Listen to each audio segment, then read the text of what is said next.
Good afternoon, everybody, and welcome to our weekly COVID update for the 16th of February. Let me get my screen back up again.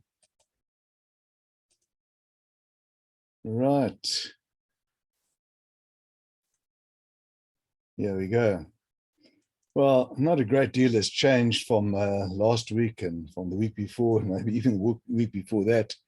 This is what is in the 1st of February, the 8th of February, and now up to yesterday, averaging between about 2,000 and 3,000 new cases per day, 23 deaths, 20 deaths per day, down to 7. Fortunately, that has come down a bit, but we're still kind of grumbling around in a kind of a lowish endemic level. And the epidemic curve itself just refuses to go down to the baseline. We've got this blip over here, the so-called plateauing at the end of the curve. And that's probably to a large extent due to a reflection of when the children went back to school, or maybe young adults into institutions of higher education. And you can see, looking at the percentage testing positivity rather than infection, as a measure, as a metric, you can see that to a large extent, the 10 to 19-year-old individuals are really kind of keeping this endemic on the boil. Probably also to some extent contributed to by the new subvariant, the BA2, which I'll come to just now. The Atsola data, slight increase, progressive increase over the last a few weeks, from a low of 32 towards the end of January up to 82 new cases per day, and similarly reflected with the active cases, also a slight incline. Looking at the reproductive rate, in other words, the infectivity of the virus, how it's behaving in the community, you can see that the R number is actually creeping up. It's coming pretty close to 1. Remember, 1 is the kind of level which distinguishes endemic activity from epidemic activity. Once we get above 1, of course, the virus is expanding. We're not quite there yet, and hopefully it'll start coming down now once it kind of stabilizes after that initial increase with the children going back to school, if that, in fact, was a major factor. So we are at the moment kind of at a low grumbling on level, the same as we've had for the past couple of weeks. So this is where we are. Same slide. We've passed our 4th wave, our Omicron different wave. It was a wave driven by a virus which was considerably milder than its predecessor variants. Big gap between hospitalization and cases. So many people are saying now, well, why don't we really kind of follow what's been done in many European countries in the Northern Hemisphere, to some extent in the States, and really kind of get rid of the restrictions. We now got a virus which is very much milder. It certainly has produced a lot of immunity in the population. So I really want to talk to perhaps give some of the reasons of where we are now going forward with regard to maintaining the state of disaster for another month. And also, that's not really going to do very much. In fact, we still will have many of the restrictions. All that will happen is pass from the Department of COCTA to the Department of Health, and will be governed by the National Health Act under the Minister. So many of the restrictions will still remain: wearing of masks, social distancing, etc., etc. Of course, many countries overseas in the Northern Hemisphere particularly have done away with, for example, mask mandates and other restrictions, and are looking to kind of go the last lap to where we get to the end of the pandemic without any restrictions.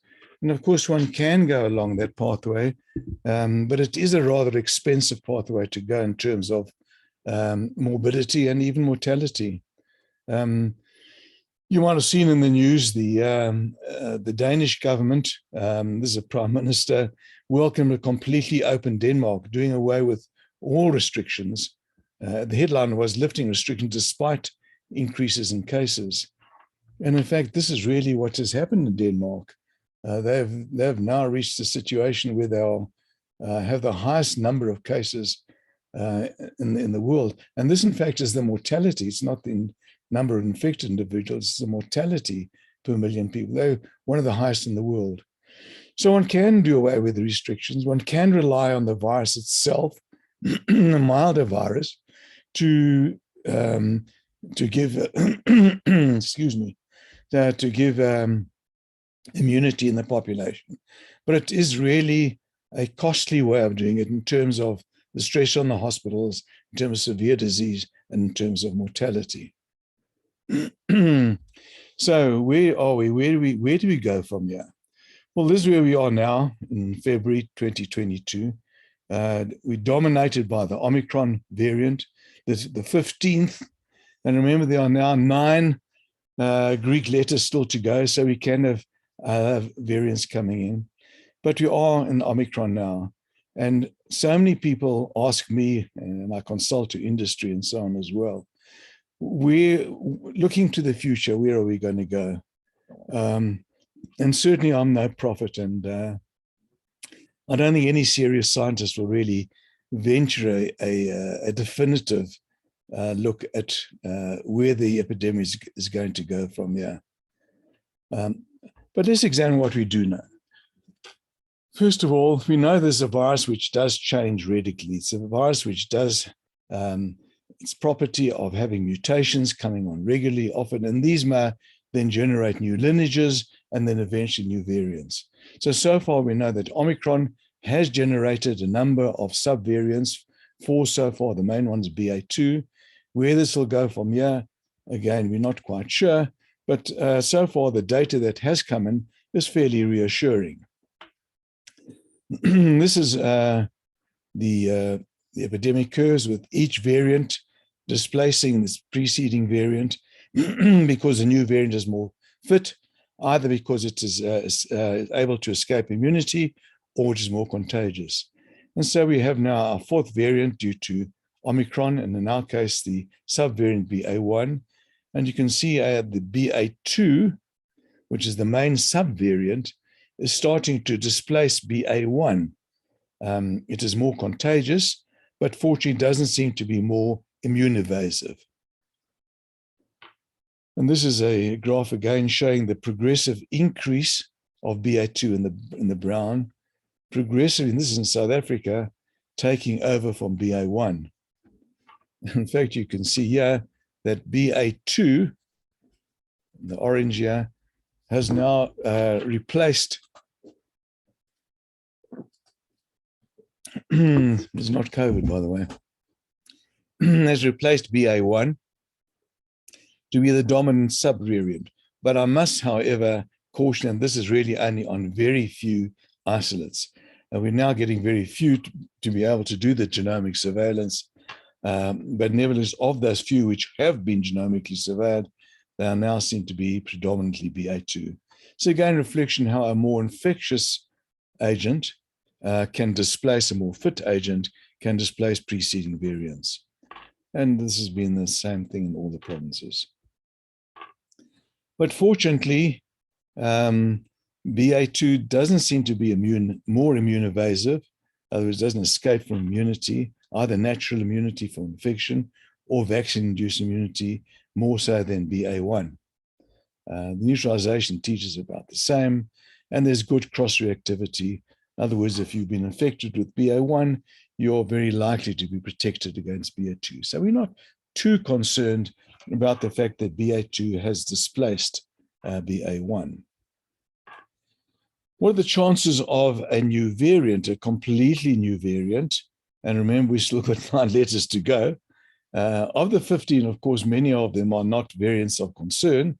We've only got 5 variants of concern so far: alpha, beta, gamma, delta, and delta and Omicron. But what are the chances of a completely new variant coming about? Well, one of the big concerns is that there's a large chunk of the world, the developing world, which is grossly under-vaccinated. I think I've shown this before, grossly under-vaccinated. And therefore, the virus is still multiplying to a large extent in these countries, and then has the ability to pick up mutations and generate new lineages, and perhaps even generate new variants.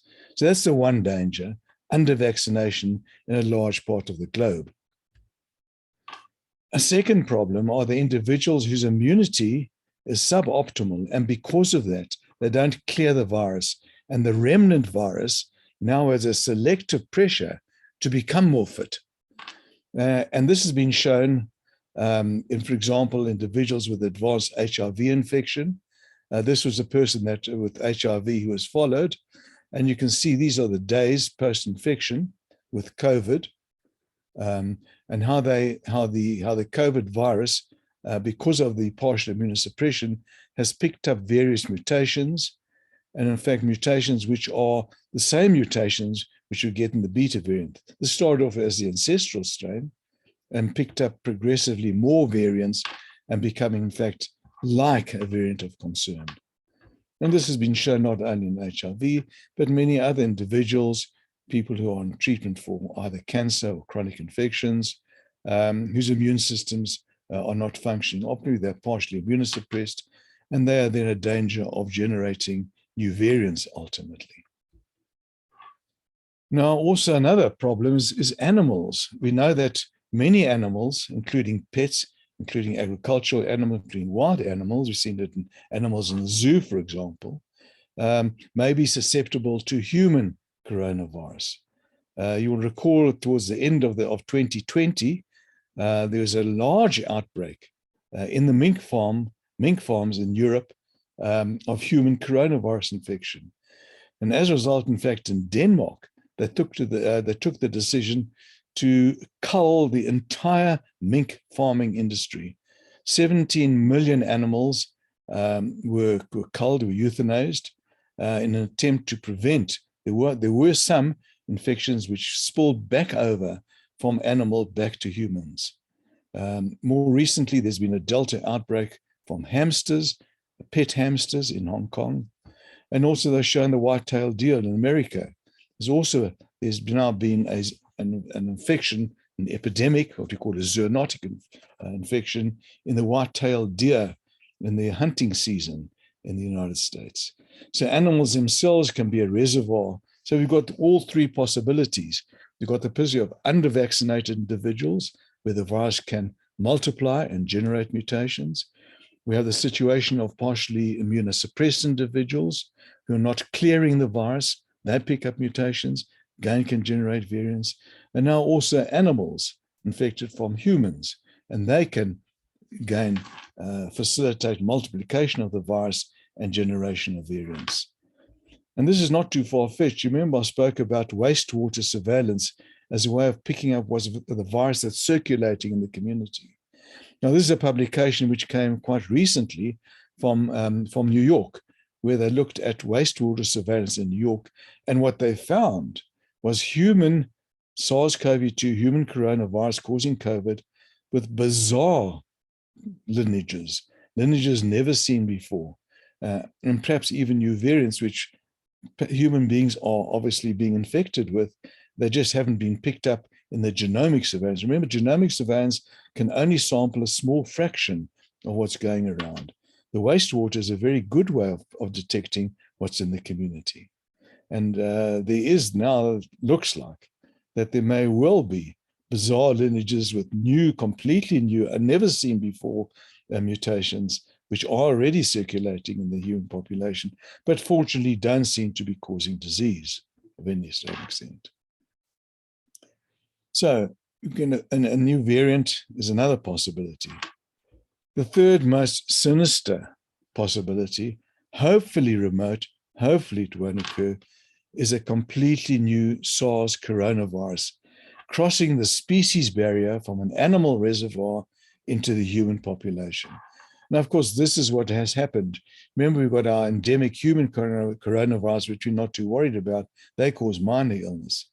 But the introduction of new coronaviruses from zoonotics, in other words, epidemics in animals, crossing the species barrier into humans. And this occurred in 2003 with the original SARS-CoV virus one. In 2012, the Middle Eastern Respiratory Syndrome coronavirus. And of course, 2019, 2020, and where we are now, SARS-CoV-2 causing COVID-19. Is there a possibility of a zoonotic coronavirus coming from animals and getting into the human population and causing another COVID? This is a possibility. It's a possibility because the wet markets, which were the original problem of introducing both into in the original SARS in 2003 and 2012 and 2019 from animals into humans, they are still, although it's illegal, it still is being widely practiced in Southeast Asia, and there are still all these viruses, mainly in reservoir and bats, which possibly could cross the species barrier into humans. And also the illegal trade, the export, the trading of exotic animal species, the intrusion of humans into that habitat, again, is a pathway of introducing animal coronaviruses into humans. So let me end off with this well-known aphorism from the previous Secretary of Defense, Donald Rumsfeld. There are no knowns, there are things we know that we know, and we've learned a lot in these past couple of years. There are known unknowns, the things that we need answers to. That is to say, there are things that we know we don't know. But finally, there are also unknown unknowns. There are things we don't know we don't know. And this is unfortunately where we are in terms of this over here. So we've got these three possibilities. This is what's happening at the moment. This is a real possibility. Hopefully, with extensive immunity, we can keep it out. But I think what we really need in the future are good vaccines, new generation of vaccines. And I'll speak to that next week, where the research is going on to develop vaccines which can look at these possibilities as well. But in the meantime, we do still need to keep some restrictions, certainly for this year. So I'll end there. There was a question which came in with regard to the Johnson & Johnson vaccine. People who've had the 2 doses of Johnson & Johnson, that should be given from 2 months apart upwards, and do they need a booster? This is something which is being discussed in our Ministerial Advisory Committee. And certainly older individuals above the age of 50 should get another boost, preferably of Pfizer, what you call a heterologous, a different vaccine to the Johnson & Johnson. We are looking at maybe making that interval shorter than 6 months, but that's as it stands at the moment. A Johnson & Johnson booster should be given 6 months at a 6-month interval. So this would really cover the older individuals after the Johnson & Johnson. So thank you very much, everybody. Keep well, keep safe, and we'll meet again next week. Thank you.